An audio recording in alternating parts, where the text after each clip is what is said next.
memaksa gubernur-gubernur negara bagian di Amerika Serikat untuk menghentikan sementara kegiatan pembukaan perekonomian, bahkan mundur dari rencana pembukaan perekonomian fase selanjutnya. Setidaknya terdapat 37 dari total 50 negara bagian yang melihat lonjakan kasus virus corona. Sebagian negara-negara bagian itu menutup tempat-tempat publik seperti pantai-pantai, bahkan banyak kota di negara-negara bagian tersebut yang membatalkan rencana kembang api tahunan untuk merayakan kemerdekaan Amerika Serikat pada tanggal 4 Juli untuk tidak mengundang crowd atau kerumunan massa.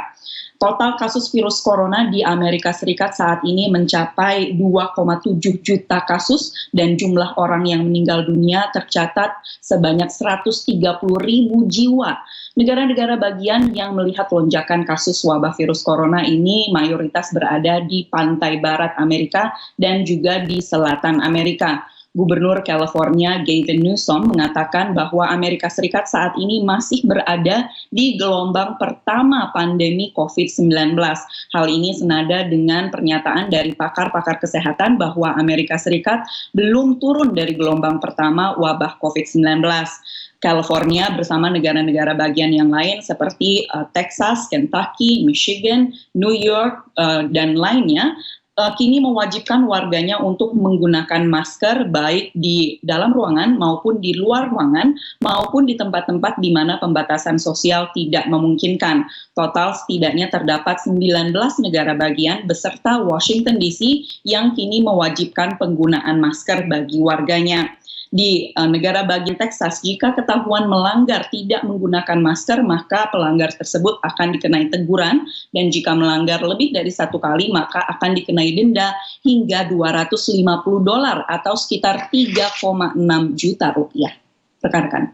Iya, Waldia, lalu mengapa penggunaan masker baru diwajibkan saat ini? Padahal kita ketahui bahwa pandemi COVID-19 sudah parah di Amerika itu sejak beberapa bulan lalu, Waldia.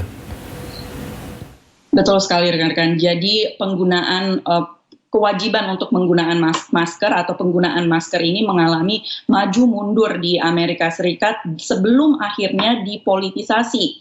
Awalnya penggunaan masker pada awal wabah COVID-19 ini tidak dianjurkan, bahkan dilarang karena dianggap akan mengurangi stok yang dapat digunakan oleh tenaga kesehatan. Namun dalam kelanjutannya, kemudian penggunaan masker kain ini dianjurkan oleh Pusat Pencegahan Penyakit Menular Amerika Serikat. Namun karena sifatnya yang anjuran ini, maka banyak orang yang merasa bahwa ia bisa membuat keputusan apakah ia menggunakan masker atau tidak mau menggunakan masker, dan hal itu termasuk dilakukan oleh Presiden Amerika Serikat Donald Trump yang menolak menggunakan masker setidaknya di depan awak media. Kemudian hal itu diikuti oleh pendukung-pendukung Trump yang mengatakan bahwa penggunaan masker ini menyalahi kebebasan mereka dalam membuat keputusan.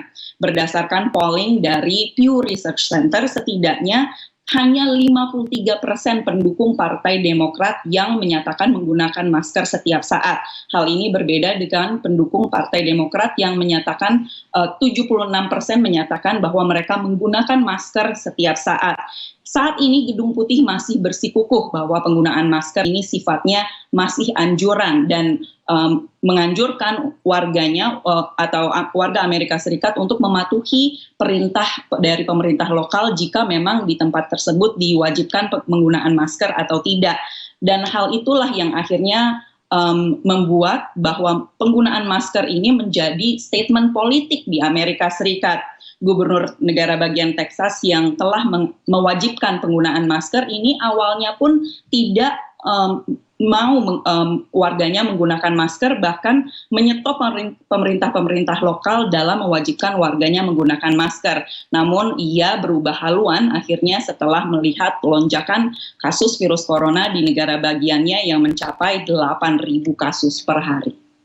Waldia, sejauh ini apakah ada perkembangan terbaru terkait dengan vaksin COVID-19, Waldia? Terdapat perkembangan baru dalam pembuatan vaksin COVID-19, administrasi Presiden Trump ini memiliki program bernama Operation Warp Speed atau operasi untuk membuat vaksin dalam waktu yang super cepat. Ilmuwan yang merupakan direktur dari US National Institute of Health bernama Francis Collins mengatakan bahwa vaksin yang aman dan efektif dapat diproduksi pada akhir tahun dan tersedia sebanyak 300 juta dosis pada awal tahun 2021. Ia mengatakan bahwa pada time frame yang normal atau kerangka waktu yang normal, vaksin ini bisa diteliti dan diproduksi dalam waktu 5-10 tahun. Namun Francis mengatakan bahwa Amerika tidak memiliki waktu sebanyak itu. Rekan-rekan. Ya, baik. Terima kasih atas informasinya. Valdia Baraputri melaporkan langsung dari Washington DC, Amerika Serikat.